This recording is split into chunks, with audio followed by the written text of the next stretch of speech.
Hello and welcome to this week's episode of My CP Does Not Define Me, where we focus less on the dis and more on the ability of what we can do. Join us every Wednesday at 2 p.m. Eastern Time, live on the Disability Global Broadcast and Facebook Live. Looking forward to seeing you there. What's up, everybody? It is that time again. It's D to the J with a roll away. It is Wednesday at 2 p.m. It is September 22nd. Lord, how mercy, this month is flying by faster than my chair goes down the sidewalk. Yeah, there's CP for you. Sidewalk. We are live on the Disability Global Broadcast Network, and also we are live on Facebook. And I have a very special guest today, and I would like to welcome Miss Shervonne. And I'm going to tell you, she is a firecracker. She works hard, faithful civil servant, getting it done. And I'm so glad to know her, to have her on the show today. It is amazing to have her here. Welcome. Thank you for being part of the show today. Would you do me a favor for all of our guests that don't know you and don't know who you are? Could you tell us just a little bit about yourself? Okay. Hi, everyone. Thanks, DJ. My name is Shervonne. I am a young lady that has a mild case of cerebral palsy. In my case, my CP affects my lower extremities. This means my legs. And there's a little bit of eye-hand coordination going on there. So I walk with a pronounced limp, but that hasn't stopped me from doing anything. I'm also a para-athlete that is someone who has a disability who still excels in sports. My particular sports of choice are rowing and bodybuilding, and I've earned championships in both of those. Grateful to be here. Now I'm gonna tell you, I got to say this. This lady right here, when she said bodybuilding, first time I saw that picture and them muscles were popping out, I said, "Great day in the morning. Don't make this lady mad, because I bet she could clothesline the heck out of somebody." But I tell you what, I love your demeanor and I love the way that you accomplish things. The first question I want to ask you, how did you get into bodybuilding? When did it become a profession? Because you are in it, 100%, and especially with competitions. How did you get into that? The bodybuilding. Okay, so I've been into health and fitness since 2009, so about 10, 11 years. I had just been working out just to stay fit, and I'd always wanted to do a show, but I wasn't sure, honestly, that I could do it. I'll be honest, I wasn't sure that I could do it. So I sat on the sidelines, worked out every day, just for my own personal fitness. Then in 2017, the end of 2017, a promoter for an organization that I started bodybuilding with reached out to me, and I thought the woman was a telemarketer. She had seen me at the gym and she fell in love with my arms, and she was like, "We'd love for you to do a show." And like I said, I thought she was a telemarketer. So honestly, I was stunned. The person that I had trained with prior to knew her, so I called her for reference just to make sure that this wasn't a telemarketer. I trained for about 6 months. This woman called me in December of 2017. By June of 2018, I stepped on stage for the first time, fell in love. To go through that, there's so much dedication with any type of training that you do. I've been involved in martial arts for 11 years. I'm a black belt myself, and I know, especially when it becomes tournament time, there's a training involved. And you talked about training for 6 months. Going into that, what kind of dedication did you have to set for yourself? What kind of regimen was it? Because building muscle is hard, because you've got to stay on a strict regimen, but you've also got to let your body rest. How did you attune to that and get into, what you decided to do? For me, it was mind over matter. I said, okay, well, I'm going to do this show. Bodybuilding, first of all, takes extreme discipline, not so much in terms of lifting and exercising. We're talking diet. So the best way to describe that is whatever it is you eat, make it half of that. And then as time gets closer and you start what we call the cutting, it gets even more discipline. So with me, I just put my mind to it. Continued my training regimen. There were a couple of trainers that I was working with who were able to help me with modifications and of course my own desire. So those two put together, I just kept moving, kept going. I had a nutritionist work out my diet. The diet is hard. If you like to eat, the diet may not be for you, because the diet is extremely. You can't have cakes or cookies, and you've got to stick to it. It's got to be down to the science of it. Is it eating? I know with the personal trainer I had, it's a lot of protein and eating 4 to 5 times every couple of hours, because your body has to burn the fat and build the muscle to do it, because muscle weighs more than fat. That's correct. With your protein feeds your muscle. So you gotta have that protein. For me, that was even more special because I'm a vegan. Mm-hmm. So I had to have my nutritionist carve out a plan that accommodated that, and because I don't eat anything that had a mother. So the intensity was even more so. Mm-hmm. Was there, like, when you got into it and you started lifting weights and you started noticing what was happening, and you got the jacked arms, and the huge muscles and all of this, and you started competing, was there a sense of satisfaction to it? When I started competing, now let me tell you. Okay, so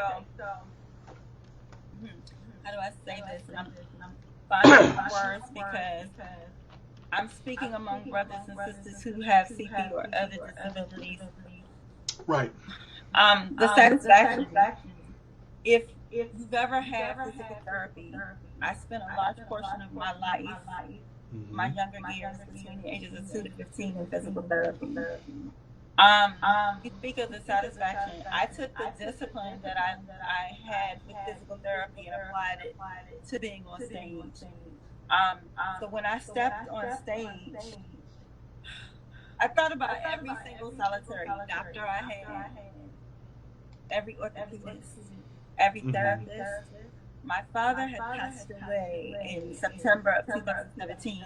So when I stepped on stage with all that confidence, all that rolled up into one, gave me what I needed, everything. And I did my show dedicated to everybody I knew who had CP, my father, and my medical team. Was it liberating for you? I mean, was there a sense of relief? Was there a weight lifted off your shoulders? What did it do for you inside? It did liberate me. It did. Because I did it. I was able to do it. What do you say now to the doubters, to the you'll never be good enough, because when we have disabilities, we've got our disability, which is hard enough, and then we've got all the naysayers in the world. Why are you trying to do that? And I've heard this question a lot, and I've seen men bodybuild left and right, and I know Arnold Schwarzenegger did it. I know, a lot of martial artists are into it, because weightlifting takes dedication. But to see a woman do it, I think it's beautiful. A lot of men are like, I don't know, I don't want my woman looking like that, having bigger muscles than me. And I don't feel that way. I think it's a beautiful thing, because your body is your temple, and you have the right to do what you want to do to your own body as long as it's healthy and it makes you feel good. I mean, that's kind of my thought on it, but I just kind of want to get your opinion on, start with just maybe the naysayers and the ones that are like, why are you doing that? And how do you, I mean, what do you say to them, and what do you say to yourself now that you've accomplished all of this? Well, to the naysayers, I'm about to date myself, but to the naysayers, it's like that song goes, how you like me now? I had those. I had those. I had all of what you just talked about. Oh my God, you're gonna look manly. Oh my God, I don't want anybody being next to me that's bigger than me, and I'm a dude. To the naysayers, I say, hey, I'm smiling. She framed it too, y'all. No, baby. Right. Join me. I love it because. By the way, I wake up at 3:45 every morning Eastern Standard Time. If you want to join me, I'm in the gym by 4:30. Can you describe a little bit of your workout routine? Because I know, I got that call at 4 by mistake. Can you describe a little bit of that workout routine and what you go through in a day? I meant as far as how that works. So, okay, I do have a trainer. I have 2 trainers. Both of them are pros. They are pro bodybuilders themselves. What a pro is somebody who actually has earned their pro card and competes now for money. My trainer has a plan specifically that he wants me to do every week.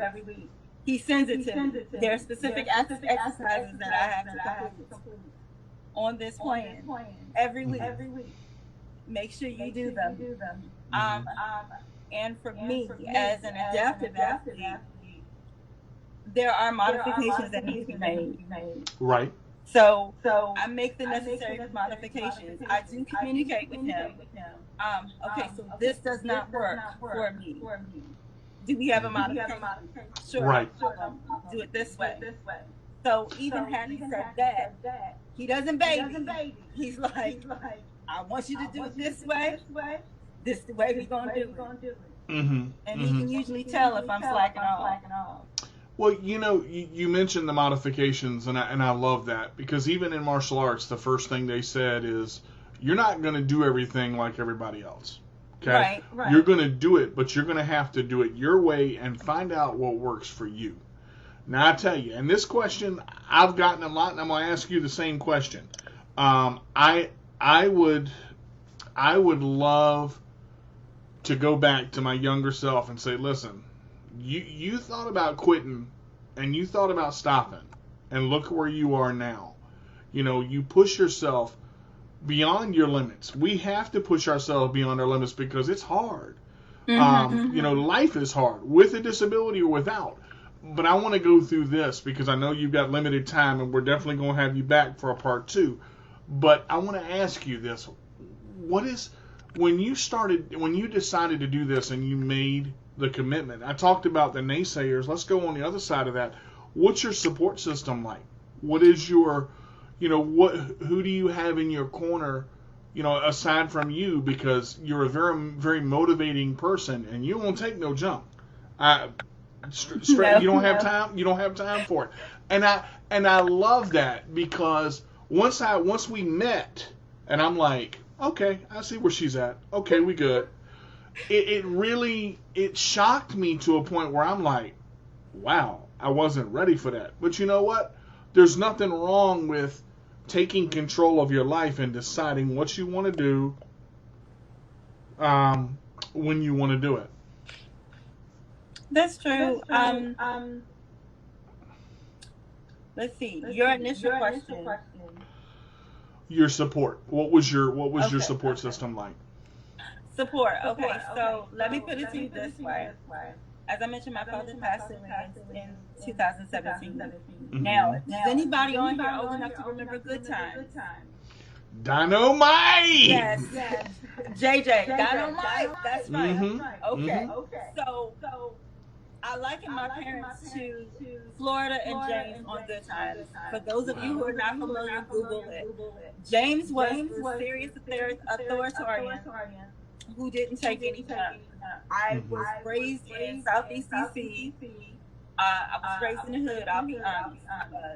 So I was raised by two parents who worked and didn't give up on me. And DJ, your initial question was, hey, what was your support system like? They were my support system. My mother and father were my biggest supporters. They were my biggest cheerleaders. They've always stood behind anything I wanted to try, anything I wanted to do. They made it very clear you can do it. You know, if you want to go out there and sing, go out there and sing. If you want to go out there and paint street, lines in the street, go out there and paint lines in the street. You can do anything. So they did not hinder, and they still do not hinder. I do have two adult children. I will say my son came to one of my shows and nearly fell out because his mother was in a posing suit. so a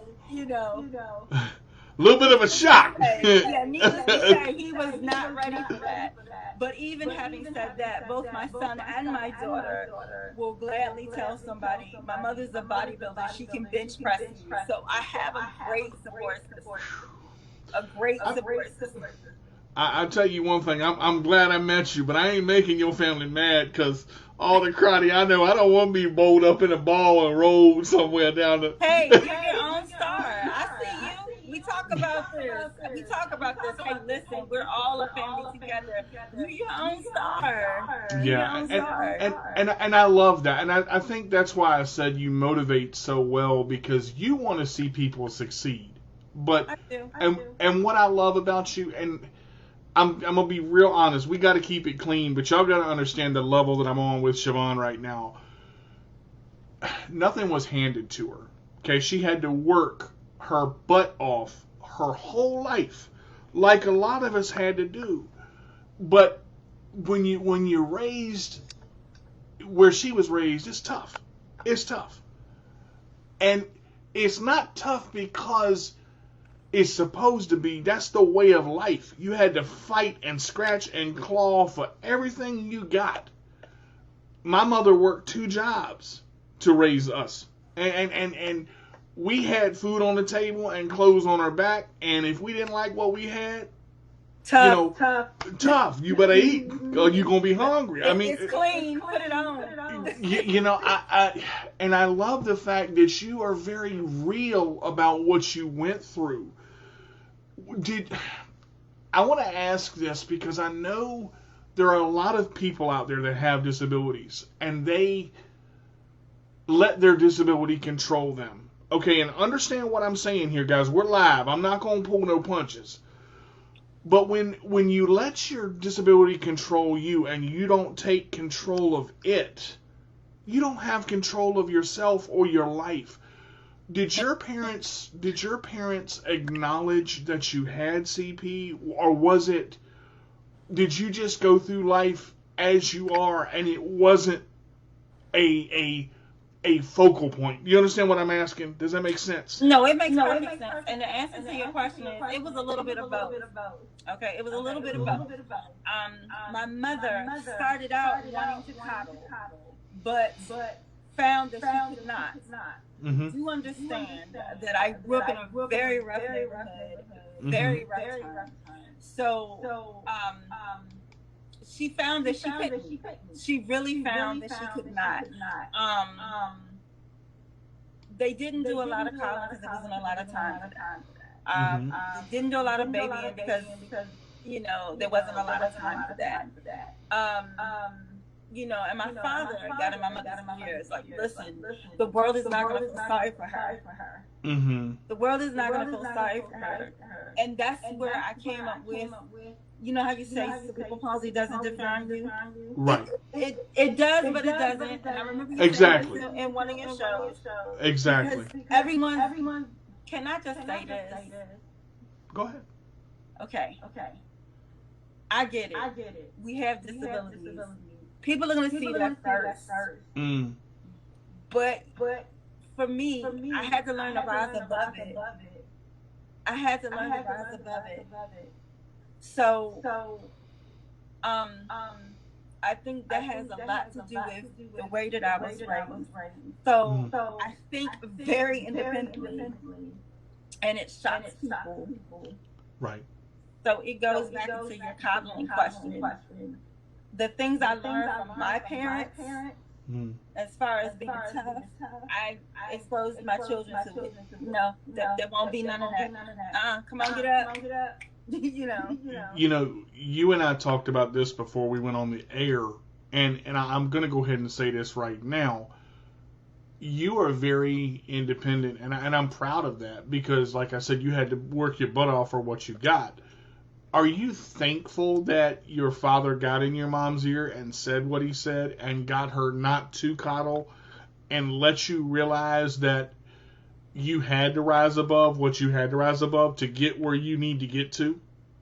Yeah. I'm grateful for all of that. Like I said, father, literally, James Evans, look, no, we're not gonna do this. You wanna go out there and play? If they make fun of you, make fun of them right back. Ooh, you walk funny. Ooh, you look funny. You live funny. Oh my God, how can you walk like that? Me being the smart mouth that I am, your head's too big for your ears. Have you looked in the mirror? Oh my God. I'm telling you, I'm not being funny. This is how, I survived it. Because you couldn't have thin skin. You couldn't have thin skin. And I'll be honest, I certain things get to me in certain levels. I don't have thin skin, but I'm not a jellyfish either. I've got that. I'm kind of the in between. You hurt somebody I care about, I'm gonna go after you. You can hurt me, that's just me. But I love the fact of what you just talked about. I don't ever hear that phrase, rise above your disability.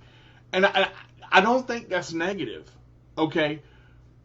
We have a hand that we're dealt, okay? Right, we have a choice that we can make. Right, you can play the kings you got, play the queens you got, play the aces you got, play the twos you got, or you can sit there and wonder what your life is going to be like.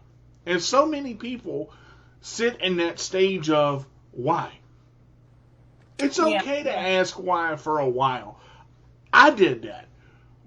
But in a sense, you got to decide what you want to do, and you have to go for it. It's not going to be handed to you. That's what you fight so hard. And it's not the I'm going to punch you in the mouth kind of hard. It's the look. You're not going to get in my way. You're beautiful. You carry yourself in a beautiful way. You're not cocky. You're not arrogant. And you realize that you have CP, but I don't want to sound disrespectful when I say this. You don't care. It doesn't matter. Yeah. It doesn't matter that you have it, because you're going to accomplish what you're going to accomplish regardless.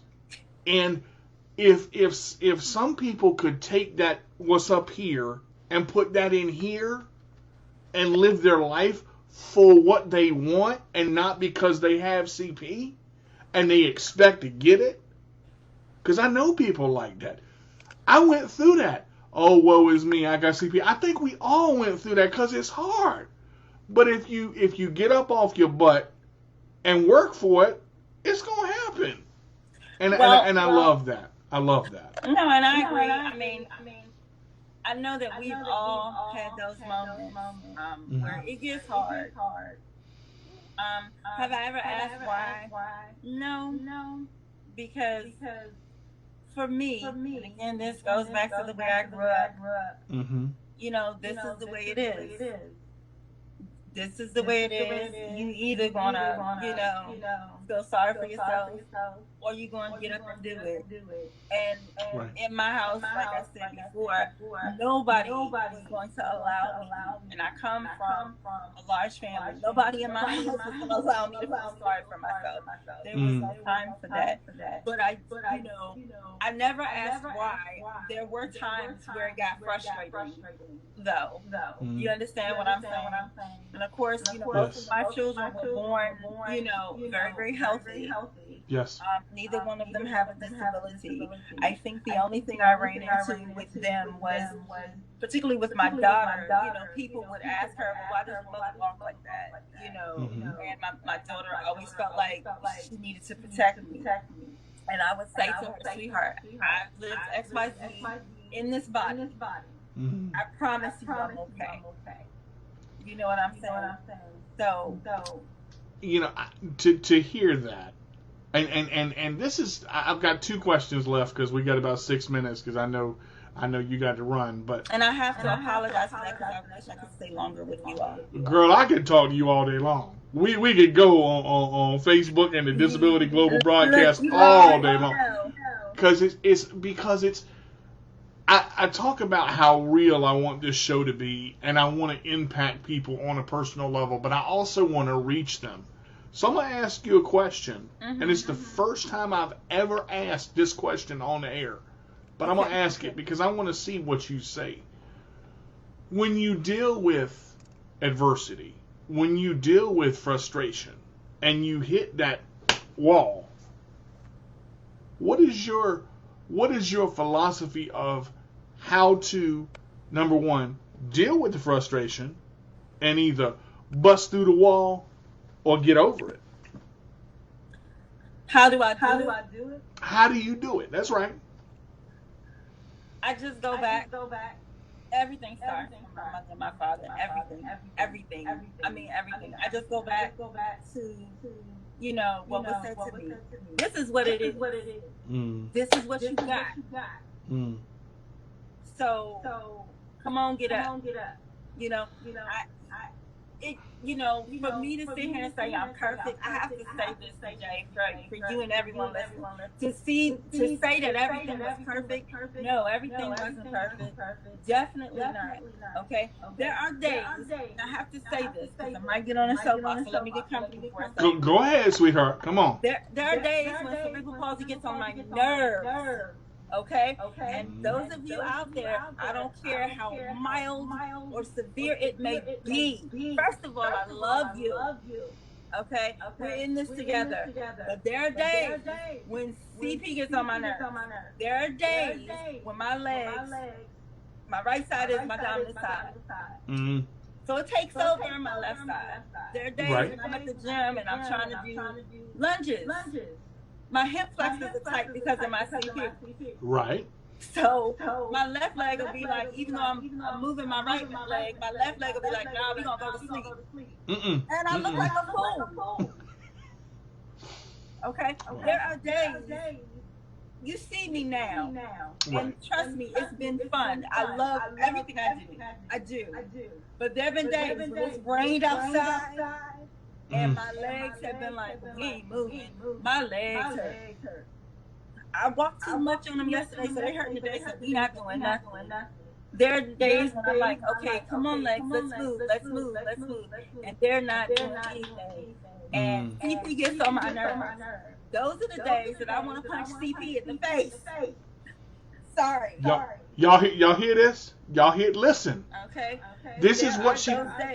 Go ahead. There are those days.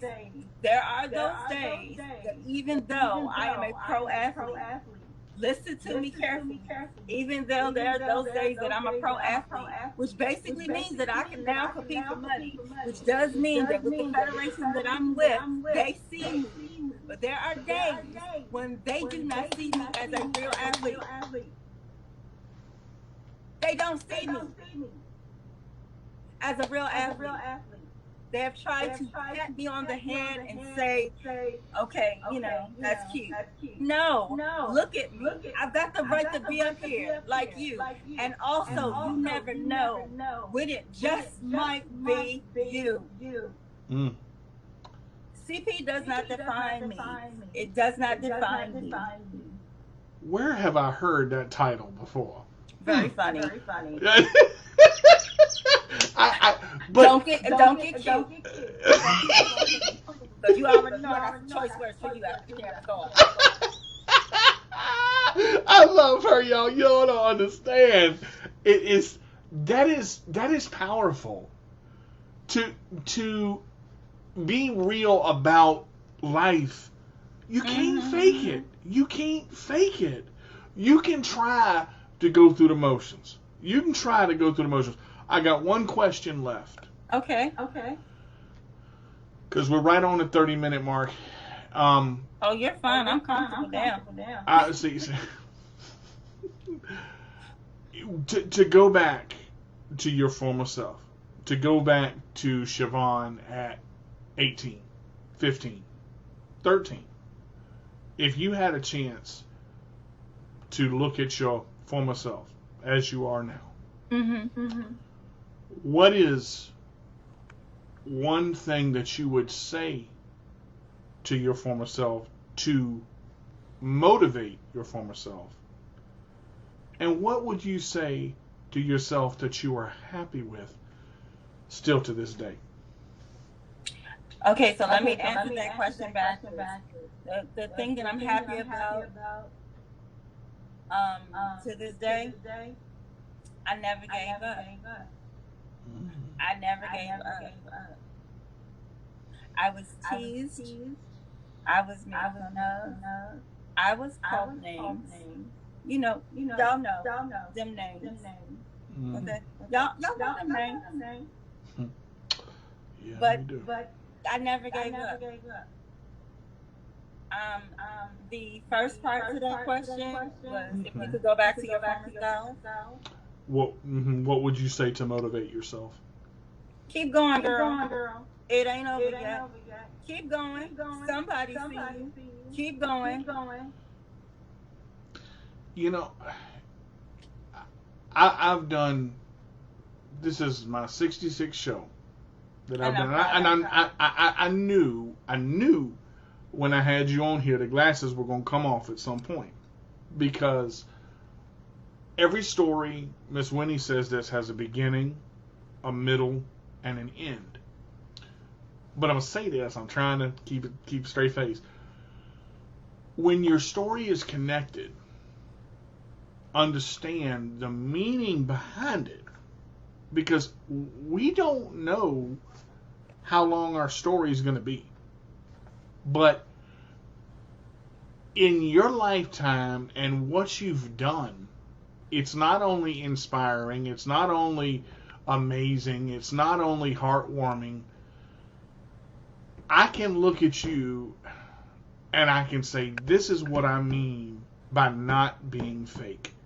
I have said 10,000 times on the air, I can't stand fake people. If you like me, you like me. If you don't, that's okay. If you run me over, try, because I'm going to punch you in the mouth. You have a level of, and I'm going to keep it clean, a no BS level. And I love that because you said it before we went on the air.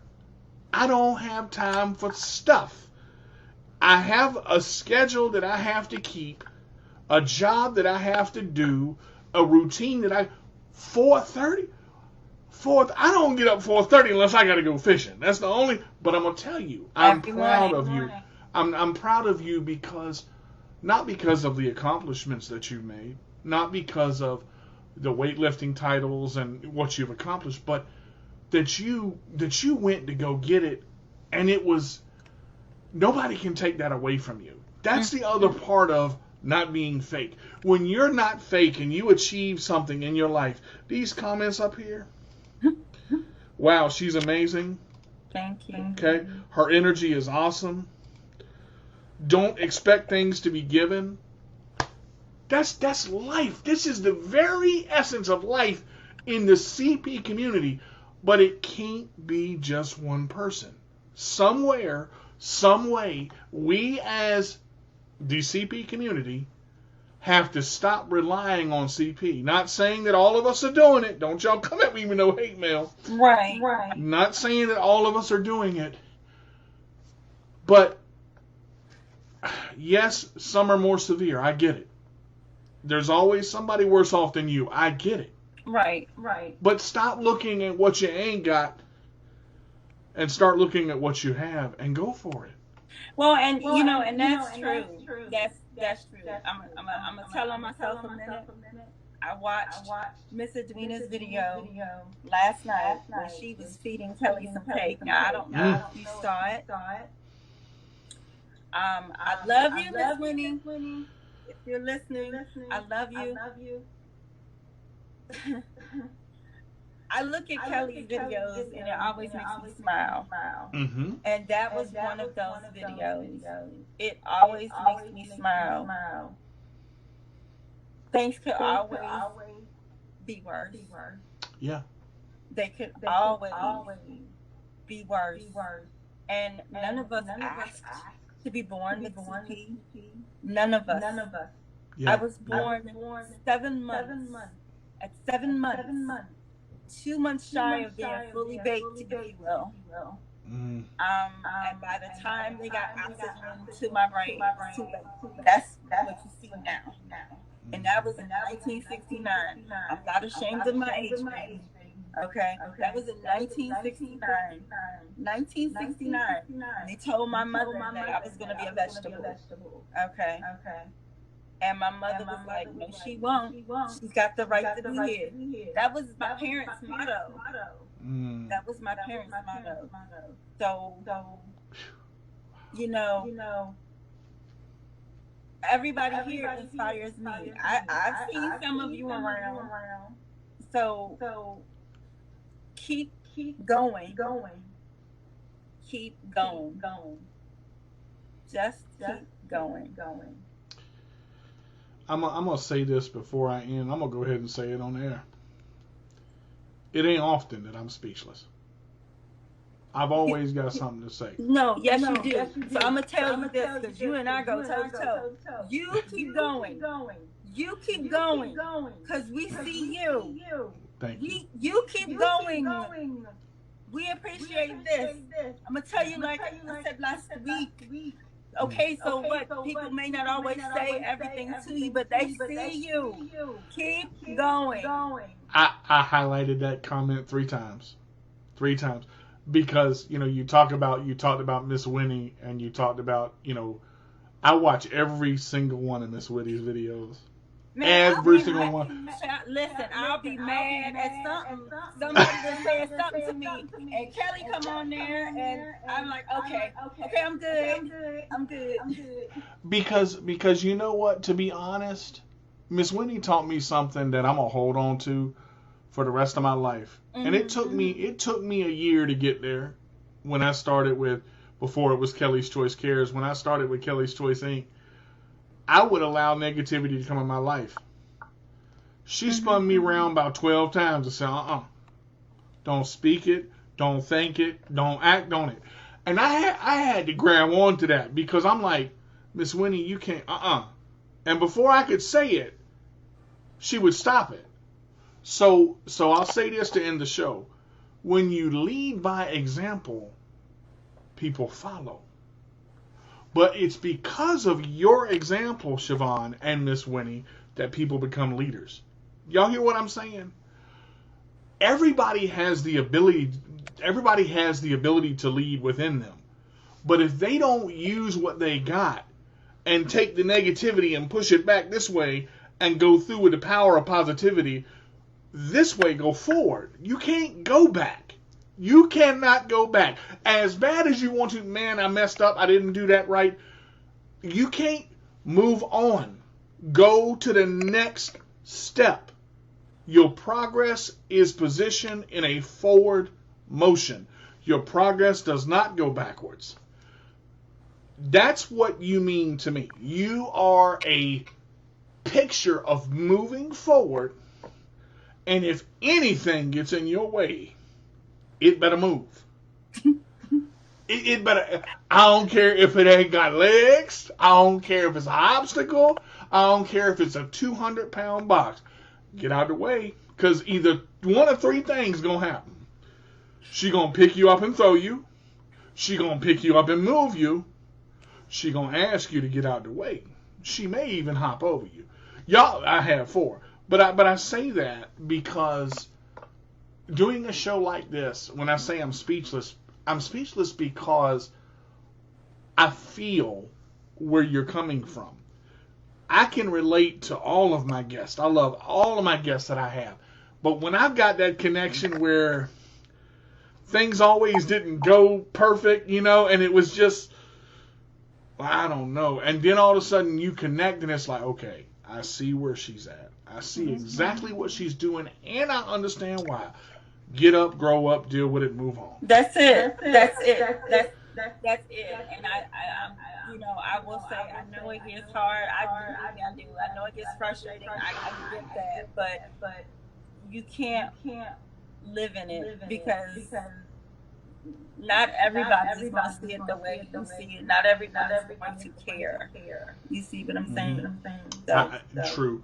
As we end the show, I'm going to ask you this: if would you like to share any come on, CP? Would you like to share any information of how someone can get in touch with you, or how they can, find you, or just to get in contact with you? Because I know some people that would love to just hear your story and talk with you, just like today. Would you mind sharing any of that, or do you have any of that to share, if you will? Sure. You can find me on Instagram. My Instagram link is the Funky 5-Footer OCB Pro, just like I put in here for my name. You can find me on Instagram under that name. You can also find me on Facebook with my full name there. Please feel free. Please feel free. Y'all, take a chance and get to know this lady. She is amazing in so many ways. Give her a chance. All you got to do is give about 2 minutes. Because that's how long it takes to realize, whoa, this girl got some fire in her here. You're going to love me or leave me, baby. You're going to love me or leave me. I did for a little bit, but I came back though. He was mad. Now I'm gonna have to run, but I'm gonna tell him he was mad. Okay. I love you, DJ. That's all right. Okay. Thank you so much for being part of the show today. I was so glad to have you. I'd love to have you back for part 2. I'll get with you when we can do that.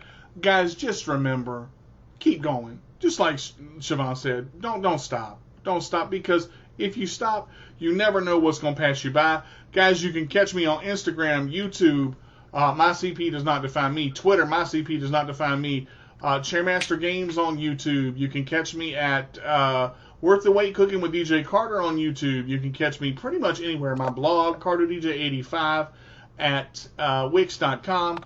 I always say, if you can't be good, be bad, but be good at it. You can catch us next Wednesday at 2 p.m. Eastern Time for episode 67 of My CP Does Not Define Me. We will see you next week. Thank y'all so much for tuning in. Bye, guys. Thank you. All right, everybody. That's going to do it for this week's episode of My CP Does Not Define Me. As always, you can catch us every Wednesday at 2 p.m. Eastern Time on the Disability Global Broadcast and Facebook Live. If you haven't already checked out our YouTube channel, My CP Does Not Define Me, we post all of the show videos in our My CP playlist. I'm your host, D to the J with the roll away. And if you can't be good, be bad, but be good at it. We'll see you next week.